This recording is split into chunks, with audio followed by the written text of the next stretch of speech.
আমাদের সবার ছোট থেকে স্বপ্ন থাকে বড় হয়ে এই হব ওই হব, কিন্তু বড় হওয়ার সঙ্গে সঙ্গে স্বপ্নগুলো যেন আস্তে আস্তে ভাঙতে থাকে। কখনো বা আর্থিক কারণে, আবার কখনো বা আমাদের নিজেদের অলসতা ও লক্ষ্য ভ্রষ্ট হওয়ার কারণে। তাই নিয়েই আজ আমাদের এই গল্প, যে কিভাবে সব প্রতিকূলতাকে জয় করে নিজেদের লক্ষ্য অর্জন করতে পারি। তো চলুন শুরু করা যাক।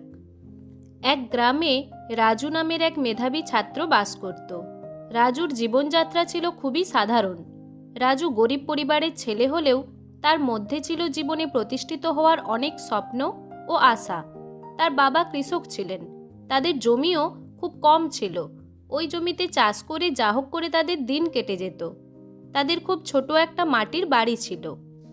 গ্রামের অন্যান্য ছেলে মেয়েদের মধ্যে পড়াশোনা করার খুব একটা ইচ্ছে ছিল না, কারণ তাদের গ্রামে কোনো স্কুল ছিল না। পড়াশোনা করার জন্য তাদের পাশের গ্রামে যেতে হতো। গ্রামের যাতায়াত ব্যবস্থাও খুব বেশি উন্নত ছিল না, তাই পায়ে হেঁটেই তাদের বিদ্যালয়ে যেতে হতো। কিন্তু রাজুর মনে ছিল খুব বড় স্বপ্ন। সে পড়াশোনা করে শিক্ষক হিসেবে জীবনে প্রতিষ্ঠিত হতে চেয়েছিল। গ্রামের মধ্যে অনেকেই ছিল যারা রাজুকে বলতো, তোমার মতো এত সাধারণ পরিবারের ছেলে কিভাবে শিক্ষক হতে পারে। কিন্তু এসব কথাই রাজু কিছু মনে করতো না। সে ভাবতো সে একদিন ঠিকই শিক্ষক হবে। গ্রামের মানুষদের এইসব কথায় কষ্ট পাওয়ার জায়গায় তার মনে তৈরি হতো জেদ। এইসব কথা তাকে আরও কঠোর পরিশ্রম করতে উৎসাহিত করত। রাজু জানতো শিক্ষকের কাজ শুধু বই পড়ানো নয়, তার কাজ হলো ছাত্রদের জীবনে ইতিবাচক পরিবর্তন আনা।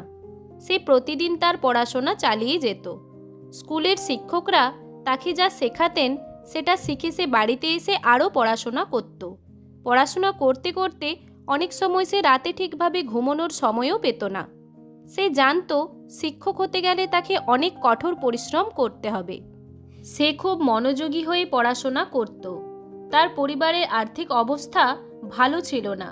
তার বাবা মা পরিশ্রম করে যা রোজগার করতেন তাতে তাদের বাড়ির খরচ কোনোভাবে চলে যেত। কিন্তু রাজুর পড়াশোনা চালানোর মতো পর্যাপ্ত অর্থ তার বাবা মায়ের কাছে ছিল না।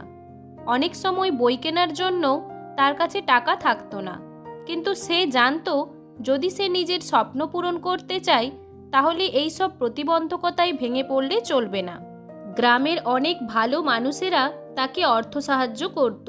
তারা বিশ্বাস করত যে রাজু একদিন ঠিকই সফল হবে। একদিন রাজুর স্কুলের এক অভিজ্ঞ শিক্ষক তার কাছে এলেন। শিক্ষকটি রাজুকে বললেন, তুমি যদি সত্যিই শিক্ষক হতে চাও তাহলে শুধু পড়াশোনা করলেই হবে না। তোমার মধ্যে যে জেদ আছে সফল হওয়ার, তা কখনোই নষ্ট হতে দেওয়া চলবে না। শিক্ষকের এই কথাগুলি রাজুর মনে গভীরভাবে গেঁথে গেল। রাজু ঠিক করল সে হারবে না। তাকে শুধু শিক্ষক হতে হবে না, সাথে একজন ভালো মানুষও হতে হবে। রাজুর লক্ষ্য আরও পরিষ্কার হয়ে গেল। সে তার পড়াশোনায় আরও মনোযোগী হলো। সে দিনের পর দিন কঠোর পরিশ্রম করতে লাগলো। সে জানতো সাফল্য একদিন আসবেই। ধীরে ধীরে তার পরিশ্রম ফল দিতে শুরু করলো। একদিন রাজুর পরীক্ষার ফলাফল প্রকাশিত হলো এবং সে খুব ভালো নম্বর পেল। গ্রামের যেই সব মানুষরা রাজুকে নিয়ে উপহাস করেছিল তারা রাজুর সাফল্য দেখে অবাক হয়ে গেল। এরপর রাজু তার স্বপ্ন পূরণের পথে আরও এক ধাপ এগিয়ে গেল। কিছুদিন পর এক বিদ্যালয়ে সে শিক্ষকের চাকরি পেল। তার শিক্ষক হওয়ার প্রথম দিনটি খুবই স্মরণীয় ছিল।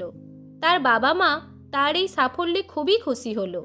রাজু এরপর তার ছাত্রদের শুধু পাঠ্য বই পড়াতো না, তাদেরকে জীবনের মূল্যবোধ, সৎ পরিশ্রম এবং সংকল্পের গুরুত্বও শেখাতো। রাজুর এই গল্প থেকে আমাদের অনেক কিছু শেখার আছে। সবচেয়ে বড় শিক্ষাটি হলো জীবনে কোনো প্রতিবন্ধকতার সামনে কখনোই থামলে চলবে না। স্বপ্ন পূরণ যত কঠিনই হোক না কেন, যদি আমাদের ইচ্ছাশক্তি প্রকট থাকে এবং আমরা কঠোর পরিশ্রম করতে পারি, তাহলে আমরা আমাদের লক্ষ্য অর্জন করতে সক্ষম হব। ধন্যবাদ।